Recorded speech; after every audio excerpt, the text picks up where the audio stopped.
आज हम जो वर्कशीट करने वाले हैं वो क्लास 9th के लिए है और वो साइंस सब्जेक्ट यानी कि विज्ञान के लिए है और वर्कशीट का नंबर है 28 और वो आप लोगों को 7 सितंबर 2020 को मिली होगी। जिस चैप्टर को हम यहाँ पढ़ने वाले हैं उस चैप्टर का नाम है मोशन, हिंदी में उसको हम बोलेंगे गति। इस वीडियो को हमने इस तरह से बनाया है कि हिंदी और इंग्लिश दोनों मीडियम के बच्चे इस वीडियो से फ़ायदा उठा सकते हैं। इसके पहले पेज पर हम आते हैं जहाँ पर लिखा हुआ है गति, जिसको कि इंग्लिश में हम बोलेंगे मोशन। यहाँ पर एक लड़का और एक लड़की हैं जो आपस में बातें कर रहे हैं। लड़के ने पूछा है, जिज्ञासा दीदी गति क्या है? तो इस चैप्टर में हमें मोशन के बारे में पढ़ना है। मोशन के बारे में पढ़ने के लिए हमें वस्तुओं के बारे में यानी कि ऑब्जेक्ट के बारे में जानना होगा, वो रुकी हुई हैं या चल रही हैं इसके बारे में जानना होगा, रिलेटिव मोशन क्या चीज़ है उसके बारे में जानना होगा। और इसको जानने के लिए हम पहले इस वीडियो से मोशन को समझेंगे। आज हम शुरू करने वाले हैं क्लास 9th का चैप्टर नंबर 8 जिसका नाम है मोशन। जब उसे आसपास का पानी हम देखते हैं, लेकिन क्या हमें घूमने का पता चलता है? हमें बिल्कुल नहीं पता चलता।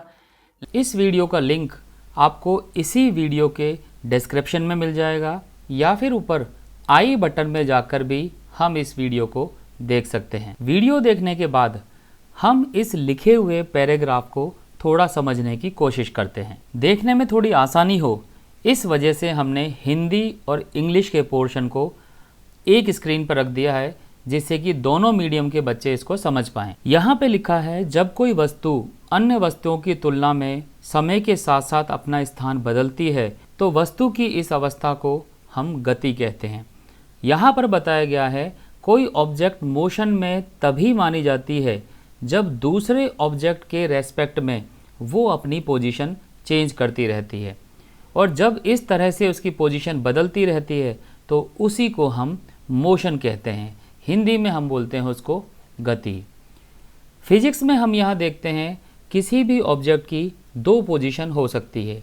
एक पोजीशन है स्टेशनरी पोजीशन यानी कि रेस्ट में, हिंदी में हम बोल सकते हैं स्थिर अवस्था या विरामावस्था, और दूसरी पोजीशन है मोशन में यानी मूविंग स्टेट में, हिंदी में हम बोल सकते हैं गतिशील या गतिमान अवस्था। और अगर कोई वस्तु अपना स्थान नहीं बदलती है, मीन्स उसकी पोजीशन चेंज नहीं होती है, तब हम कहते हैं कि वो वस्तु रेस्ट में है, जैसे कि कोई पेड़ या कोई खंबा या कोई बिल्डिंग, इस तरह की चीज़ें। और अगर कोई वस्तु लगातार अपनी स्थिति बदलती रहती है, मीन्स अपनी पोजीशन चेंज करती रहती है, तो उसको हम बोलते हैं कि that object is in motion, यानी कि वो गतिशील अवस्था में है, जैसे कि कार, बस, ट्रेन। उस वीडियो को देखने के बाद हम ये कह सकते हैं जनरली किसी भी ऑब्जेक्ट का मोशन 3 तरह का होता है। तो यहाँ पर 3 प्रकार के मोशन की हम बात करते हैं। पहला मोशन है सरल रेखीय गति यानी कि रेक्टिलिनियर या लीनियर मोशन। ये मोशन तब होता है जब ऑब्जेक्ट किसी स्ट्रेट लाइन में चलता रहता है। स्ट्रेट लाइन का मतलब है बिल्कुल सीधी सड़क। जिस तरह की ट्रेन की जो पटरियाँ होती हैं वो आमतौर पर स्ट्रेट लाइन की तरह होती है, तो हम कह सकते हैं ट्रेन का मोशन एक सरल रेखीय गति है यानी कि रेक्टिलिनियर मोशन है। अगर कोई सड़क इस तरह से बनी हुई हो कि वो एकदम सीधी हो तो उस सड़क पर चलने वाले व्हीकल का मोशन भी स्ट्रेट लाइन मोशन माना जा सकता है। दूसरा मोशन है दोलन या आवर्त गति, इंग्लिश में इसका नाम है ऑसिलेटरी मोशन। आपने देखा होगा कि जब छोटे बच्चे झूला झूलते हैं उसमें एक बार वो झूला आगे जाता है फिर वो पीछे आता है। इसी तरह से पेंडुलम क्लॉक का जो पेंडुलम होता है वो भी लेफ़्ट और राइट में हिलता रहता है, जिस तरह की यहाँ पर इस वीडियो में दिखाया गया है। तो इस तरह का मोशन जिसमें कोई ऑब्जेक्ट हिल रहा है लेकिन हिलने की पोजीशन ऐसी है कि वो हिलने के लिए एक पर्टिकुलर पॉइंट के एक बार लेफ़्ट में जाता है एक बार राइट में जाता है, तो इस तरह का मोशन जहाँ पर ऑब्जेक्ट एक ही पॉइंट के दोनों तरफ लगातार गति करता रहता है, तो इस तरह का मोशन ऑसिलेटरी मोशन कहलाता है। और आप देख सकते हैं बहुत सारे तरह के मोशन हमारे आसपास होंगे जो ऑसिलेटरी मोशन होते हैं, जैसे स्प्रिंग का मोशन भी एक ऑसिलेटरी मोशन यानी कि दोलन गति का उदाहरण है। तीसरा मोशन है सर्कुलर मोशन, हिंदी में इसका नाम है घूर्णन गति या वृत्तीय गति। और ये गति वो होती है जिसमें कोई ऑब्जेक्ट सर्कुलर मोशन में चलता है, यानी एक सर्कल की तरह चला है, इसका एक सेंटर भी होगा और मोशन जो होगा उस सेंटर पॉइंट के चारों तरफ लगातार चलता रहेगा।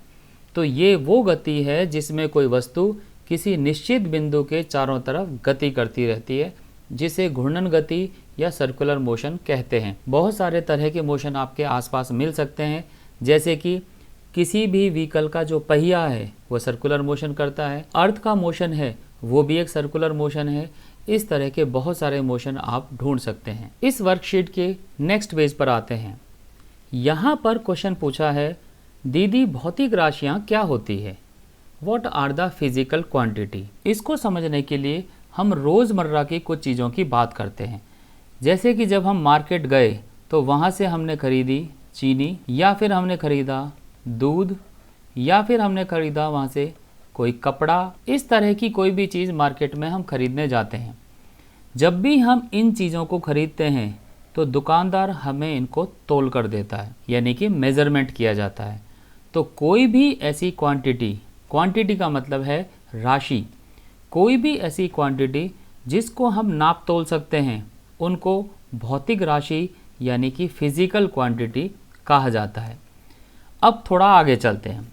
जब हम चीनी खरीदते हैं तो चीनी कुछ इस तरह की हम लेते हैं 2 किलोग्राम। जब हम दूध लेते हैं तो कुछ इस तरह से लेते हैं 1 लीटर। अगर कपड़ा खरीदते हैं तो हम ऐसा लेते हैं 5 मीटर। यहाँ पर हम देख सकते हैं इस तरह की क्वांटिटीज़ में एक तो है डिजिट यानी कि अंक, जैसे कि 2, जैसे कि 1, जैसे कि 5, और जो दूसरा कुछ साथ में लिखा हुआ है, कहीं पे किलोग्राम है, कहीं पे लीटर है, कहीं पे मीटर है। तो ये जितनी क्वांटिटी हैं, किलोग्राम, लीटर, मीटर, ये सारी क्वांटिटी जो कहलाती हैं, इनको हम बोलते हैं इनका मात्रक। इंग्लिश में इसको बोलते हैं यूनिट। तो किलोग्राम, लीटर, मीटर जैसी बहुत सारी यूनिट्स होती हैं। लेकिन हम फिजिक्स में जब पढ़ते हैं तो हम एक पर्टिकुलर तरह की चीज़ों को यूनिट बनाते हैं। यहाँ हम देखते हैं कि जो यूनिट्स हैं ये सिर्फ 3 नहीं होती हैं। इस तरह की 7 यूनिट यानी कि 7 मात्रक हम यहाँ पर पढ़ते हैं। हिंदी में इन मात्रक के नाम हैं लंबाई, द्रव्यमान, समय, विद्युत धारा, ताप और पदार्थ की मात्रा और ज्योति तीव्रता।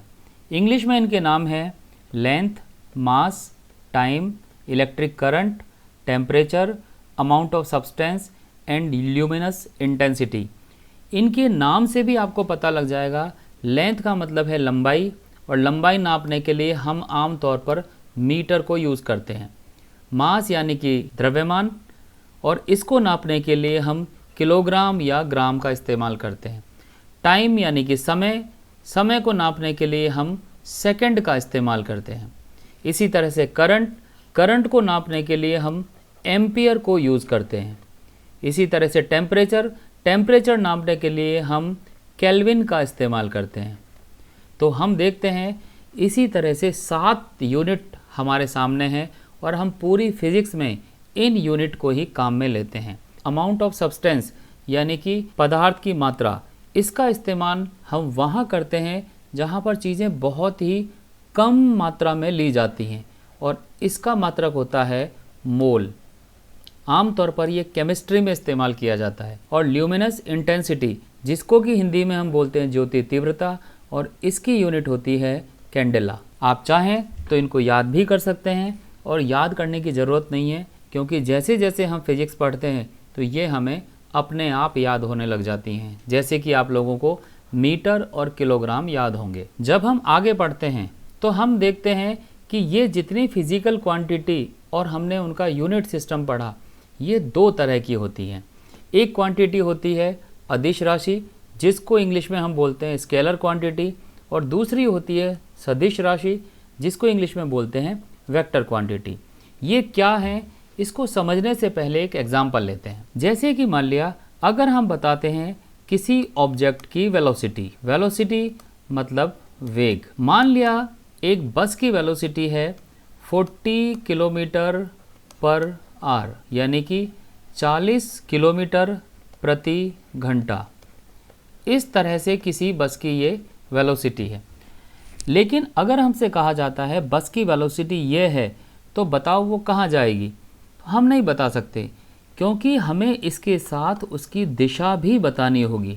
हमें ये बताना होगा कि ये किस डायरेक्शन में जाएगी, ये नॉर्थ में जाएगी या साउथ में जाएगी या ये ईस्ट में जाएगी।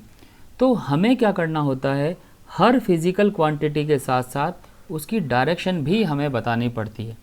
लेकिन ये सब जगह नहीं होता।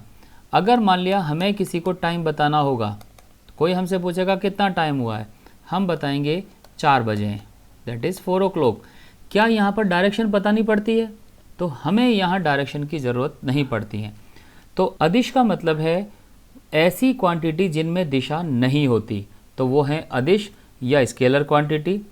और जिनमें दिशा होती है वो हैं सदिश या वेक्टर क्वांटिटी। आप एग्जाम्पल देख सकते हैं। स्केलर क्वांटिटी के एग्जाम्पल हैं चाल, दूरी, द्रव्यमान, आयतन, समय, ताप, और ये सारी वो क्वांटिटी हैं जिनमें डायरेक्शन की ज़रूरत नहीं पड़ती हैं। यहाँ पे भी देख सकते हैं टेम्परेचर, वर्क, इलेक्ट्रिक करंट। और वेक्टर क्वांटिटी ये वो क्वांटिटी हैं जिनमें डायरेक्शन होती है। तो जब भी हमें इनको लिखना होता है तो इसमें हम उसकी यूनिट के साथ साथ उसकी डायरेक्शन भी लिखते हैं। जैसे यहाँ पर किलोग्राम पर आवर के साथ साथ डायरेक्शन बताई। तो ये एग्जाम्पल हैं velocity, force, momentum, acceleration, displacement etcetera. अब देखते हैं इस वर्कशीट से रिलेटेड क्वेश्चंस। सबसे पहला क्वेश्चन है गति किसे कहते हैं, व्हाट इज मोशन। और हम सबसे पहले पैराग्राफ में इस चीज़ को पढ़ चुके हैं, तो आप उस पैराग्राफ को फिर से पढ़िए और गति की परिभाषा यानी कि डेफिनेशन यहाँ पर लिखनी है। भौतिक राशि के नाम लिखिए। भौतिक राशि वो जिसको कि हम नाप तोल सकते हैं, और इनके नाम लिखने में आपको मास, लेंथ, टाइम और वो 7 तरह की जो भौतिक राशियाँ हैं यानी कि फिजिकल क्वांटिटी हैं वो हमें यहाँ पर लिखनी है। एक करेक्शन है, आप यहाँ पर करिए, ये प्रॉपर्टी जो लिखा हुआ है इसकी जगह क्वांटिटी होगा। Name all basic physical quantity. Third question है सदिश और अदिश राशियाँ क्या होती हैं, और ये हम जान चुके हैं। स्केलर और वेक्टर का फ़र्क है, जिसमें डायरेक्शन नहीं होती वो स्केलर और जिसमें डायरेक्शन होती है वो वेक्टर। एग्जाम्पल, इसके एग्जाम्पल भी हम जान चुके हैं, वो आप वहाँ से ढूंढकर खुद लिखिए। अपने आसपास गतिशील अथवा स्थिर वस्तुओं के कोई 5 उदाहरण दीजिए। इसके एग्जाम्पल अपने आसपास की चीज़ों को देखकर आपको ढूंढने हैं और यहाँ पर लिखने हैं। उम्मीद है आपको ये वर्कशीट समझ में आई होगी। तो इस वर्कशीट से आधारित ये सारे सवाल आपको स्वयं करने हैं। Thank you.